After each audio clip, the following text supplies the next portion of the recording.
بسم الله الرحمن الرحيم. يا أيها المدثر قم فأنذر وربك فكبر وثيابك فطهر والرجز فاهجر ولا تمنن تستكثر ولربك فاصبر فإذا نقر في الناقور فذلك يومئذ يوم عسير على الكافرين غير يسير. ذرني ومن خلقت وحيدا وجعلت له مالا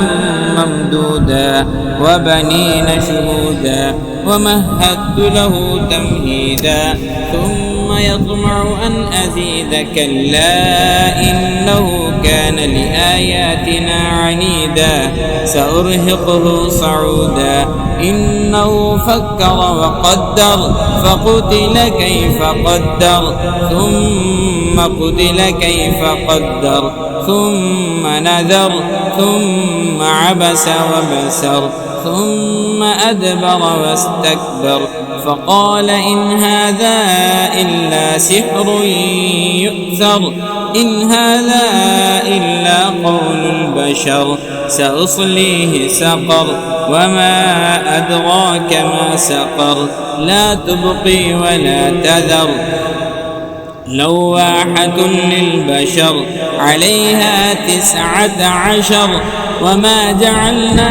أصحاب النار إلا ملائكة وما جعلنا عدتهم إلا فتنة للذين كفروا ليستيقن الذين أوتوا الكتاب ويزداد الذين آمنوا إيمانا ولا يرتاب الذين أوتوا الكتاب والمؤمنون وليقول الذين في قلوبهم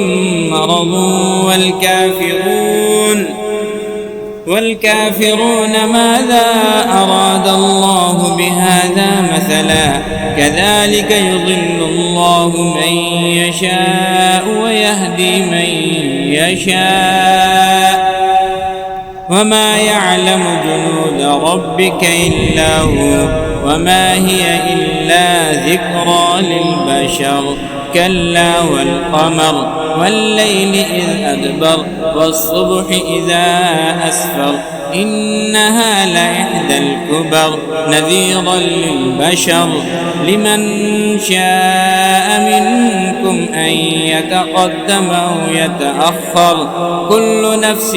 بما كسبت رهينة إلا أصحاب اليمين في جنات يتساءلون عن المجرمين ما سلككم في سقر قالوا لم نك من المصلين ولم نك نطعم المسكين وكنا نخوض مع الخائضين وكنا نكذب بيوم الدين حتى أتانا اليقين فما تنفعهم شفاعة الشافعين فما لهم عن التذكرة معرضين كأنهم حمر مستنفرة فرت من قسورة بل يريد كل امرئ منهم أن يؤتى صحفا منشرة كلا بل لا يخافون الآخرة كلا إنه تذكرة فمن شاء ذكره وما يذكرون إلا أن